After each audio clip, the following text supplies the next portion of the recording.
Whew. You made it. I made it. We are at the advanced level of homophones.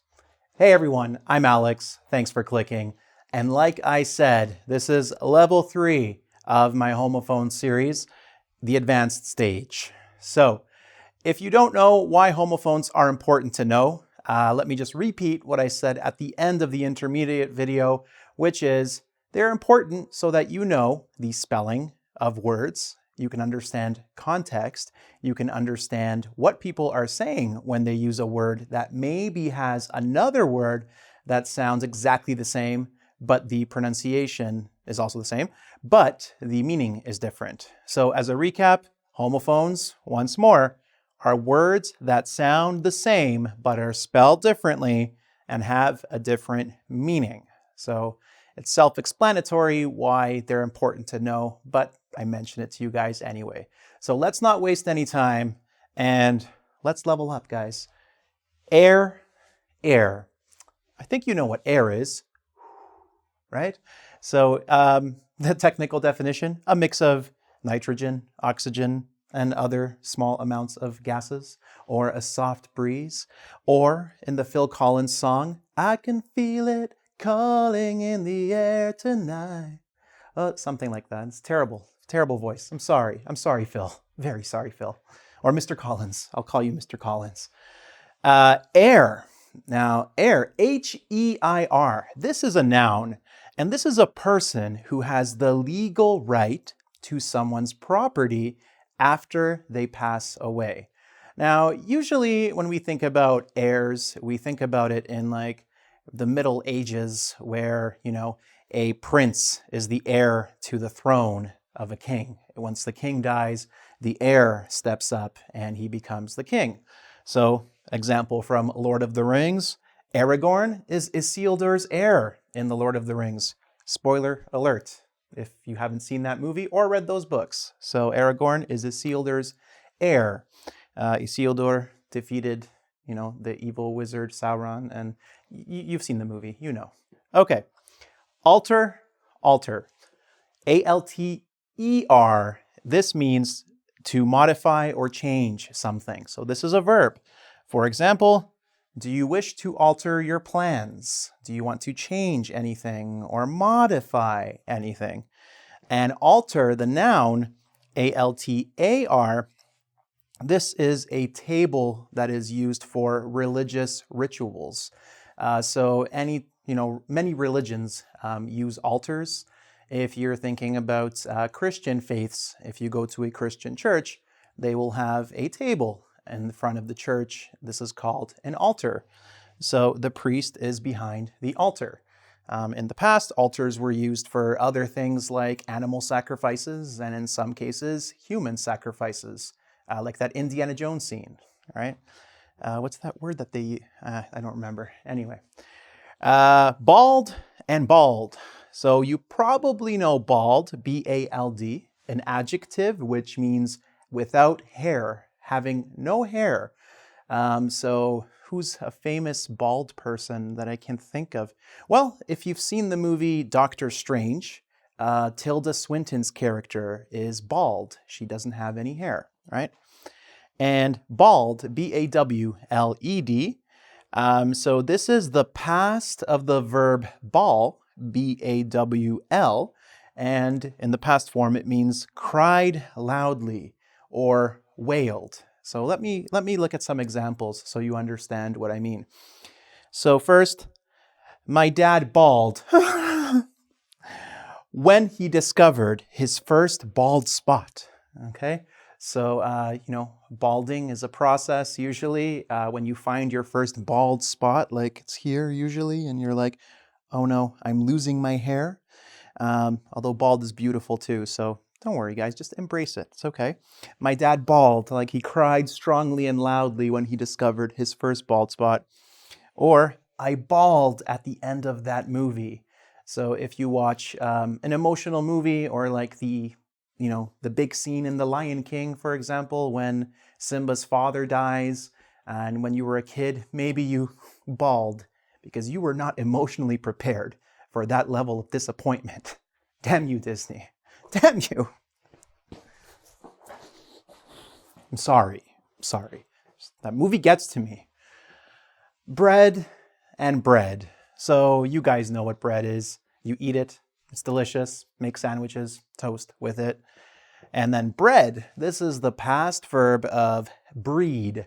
Now, to breed can mean to procreate or raise. So on a farm, for example, farmers can breed certain animals. So they bred cattle, which basically means cows, on their farm. You can also use this for a person in the expression of, I was born and bred in whatever city or town you grew up in, and if this place made you who you are. You could say, I was born and bred in Rio. I was born and bred in Bogota. I was born and bred in Osaka, wherever you were, where you became you. Next, cent, cent, cent. A cent is just a penny, basically 1 cent. Many places don't have cents anymore, including Canada. And the States, I think they phased it out, I'm pretty sure. Is that right? I don't remember. Anyway, cent is the past of send. And tell me in the comments, because I'm not going to look it up right now. So cent is the past of send. And then finally, scent, S-C-E-N-T. This just means smell. So this is a noun, like the scent of flowers, the scent of peaches, the scent of roses, the smell. So for example, Calvin Klein sent me a catalog of their new scents, their new smells, basically, obsession and all that stuff. Number 6, horse. This is my depiction of a horse. And hoarse, which is an adjective. This refers to a harsh voice, or the voice you have if you've been screaming for a long time. So if you go to a concert, for example, and you're singing and you're going wild and crazy and you're yelling and you're saying, yeah, at the end of the concert, your voice probably sounds like this. Your voice sounds hoarse, okay? So my voice was hoarse after the concert. I can think of many concerts that I've been to that had this effect. So Metallica was definitely one of them. Radiohead was definitely another one of them. And Pearl Jam, I went pretty crazy at that show too. So lots of concerts there. And number 7, wretch and wretch. The first one is disgusting. So to retch means to vomit or to try to vomit. So if you're retching, please close your eyes if vomiting makes you sick. But if you're going, right, you're retching, okay, to retch. And retch with a W, this is a noun which refers to a despicable or incredibly unhappy individual or person. So here's the first retch. The smell of the food made me retch. Like if you smell food and it's new and weird to you and you hate the smell, or maybe it's bad and you open the fridge and there's something that's been in there, like cheese, for 5 months. Okay, it makes you retch. And finally, he's been a miserable wretch since the breakup. Since breaking up with his girlfriend, he's been unhappy, miserable, not very nice to hang out with. So thinking about The Lion King again, Disney has a lot of movies where parents die for some reason, like Frozen, the parents die, spoiler alert. Bambi, is it the mother or the father dies? Spoiler alert. And Lion King. And then The Good Dinosaur, Pixar, the father dies, spoiler alert. Why do they keep doing this? Okay, sorry again. Okay, sink and sink. So sink, S-I-N-K, the verb, which means to, go below a surface, like the Titanic sank, which is the past of sink. Here's a boat, which is sinking. So if you can't swim, you'll sink, right? This is not the same as drown, which means to die because you can't swim, or to die because you have water in your lungs, okay? And it's also a place where you wash your hands, in the bathroom, or where you wash your dishes in your kitchen. So sync, S-Y-N-C-H, this is a verb. It's short for synchronize. So let's sync our calendars. If you have friends and you want to know what they're doing, and you have, an electronic calendar on your phone, they have one too. Say, hey, let's sync our calendars so that we know what, the other person is doing on which day. And we can do that. Or you can sync your alarms, for example, so you both wake up at the same time. Number 9, soul and soul. So soul, S-O-U-L, the noun is, can be the spirit of a deceased person. Not necessarily deceased. Some people believe you have a spirit inside you at all times. This is your soul. Soul can also be the feeling of something, the feeling of a city, for example, a place. So you can say, if you're in a place that's very dark and depressing and there's no life, it's not vibrant, you can say, this city has no soul. Or you have no soul, which is a very terrible insult if you say you have no soul, like no human feeling. Soul, S-O-L-E, can have a couple of different meanings. It can be a noun, which means the bottom part of your foot. So if this is your foot, the whole underside of your foot is your sole. When you go to the store, you can buy insoles for your shoes, for example, and they go under the sole of your foot.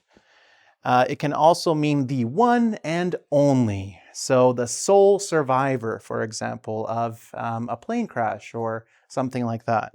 So she is my sole living relative. If you only have one living family member left in your family, you can say she is my sole living relative, the one and only. My sole reason for living, for example. And finally, number 10, vial and vial. So vial, the noun, here's a picture of a vial that you can often see in doctors' offices or science labs. This is a small container that is used for liquids. So you can have a vial of blood or a vial of a specific chemical like ammonia, for example. Is it ammonia? Anemia is the disease, right? Ammonia, that's it. So then vial, the adjective, V-I-L-E, this means wretchedly bad, absolutely disgusting, awful, terrible. So a vile human being, right? If I say he is a vile human being, disgusting, terrible, awful. It's a very strong and horrible word. And if you want to use both of these, he filled the vial with a vile poison, a very strong, gross, disgusting, terrible poison. Okay? So, speaking of vile, Disney. Can't stand them, guys. They keep killing people. It can't be. We need to stop this. Okay. Forget it, Alex. Just forget it. Today, we talked about homophones. Better yet, we talked about advanced homophones. If you want to go back and watch a video that has 20 more combinations of homophones, 10 at the beginner level, 10 at the intermediate level, you can do so at the link attached to this video. And once you do that, I think you'll feel a lot more confident in your English speaking ability, your English comprehension, your English spelling, and just in general, you'll be an all-around, more confident and comfortable English speaker. My mom is calling me. I'm just going to turn that off, guys. Hold on. In the middle of a video, it's really rude. But let's finish that. Okay. So, if you want to test your understanding of this material, as always, you can check out the quiz on engVid.com. You can also subscribe to my channel. Check me out on Facebook. Check me out on Twitter. And yeah, do all those things. And also donate to the site if you want to support what we do here. So thank you very much, guys, for clicking, and I'll see you next time. I hate Disney.